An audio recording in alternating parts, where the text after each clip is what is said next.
This month has been one of my biggest months for video games, and especially with the newly added Steam family sharing, my library of games have grown tremendously, so there's no better time to discuss the games that I played in September. Beginning with Red Dead Redemption 2. Now, I started my playthrough a whole year ago, all the way in September of 2023, and from then I've had many month-long breaks before returning to play for a week straight, but lately something has just clicked. The gorgeous American heartlands, interesting characters, and ever-surprising world of Red Dead Redemption 2 makes you feel like you really are Arthur Morgan. And after long play sessions, I've often found myself using my own sloppy American accent around the house.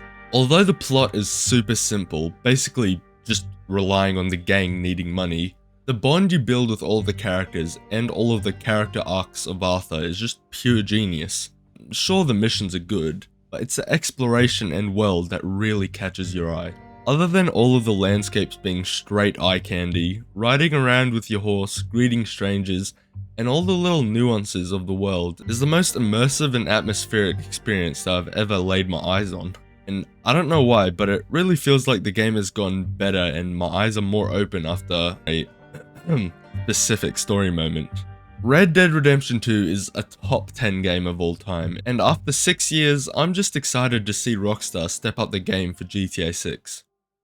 After finishing Dark Souls from last month, I soon picked up another Crab's Treasure, which I actually managed to finish all the way through and even collect 100% of the achievements, which really is a surprise coming from me, but we'll move on. The first thing you notice from another Crab's Treasure instantly is its obvious charm. I mean, this is the Crab Souls. You play as a hermit crab named Krill who, after getting his shell taken for supposed tax evasion or something, goes on a long and arduous journey in order to take it back. Moving through the bright world and noticing all the little ocean puns and quips from all the characters, it's impossible to not enjoy this game, and there are so many points throughout the story that I just couldn't help but give a little chuckle. Many of the bosses were super enjoyable and memorable too, but hands down the best part about the game is how many options it gives the players, from customizing your shell selection to do different abilities, to a grapple hook, and the progressional upgrades through the moon snail opens up so many options throughout your playthrough. Another Crab's Treasure is just a charming Souls-like that I just enjoyed the whole way through. Also in this month, I played the Call of Duty Black Ops 6 beta. Nothing special. Trepang 2, holy shit, I love Trepang 2. Ultra cool, mixed with Call of Duty. The amount of messing about this game lets you do is insane. It's mainly a story mode game that lets you select through and complete missions, but the story is not linear at all, and apart from some levels unlocking after completing others, you can just do whatever missions in whatever order you want. And with how interesting and chaotic the story is, this makes perfect sense. Through these missions, you collect weapon attachments through these little cases that let you use them in future missions, and searching for these feels like looking for those little collectibles from the original Modern Warfare campaign, and it's just nice to see.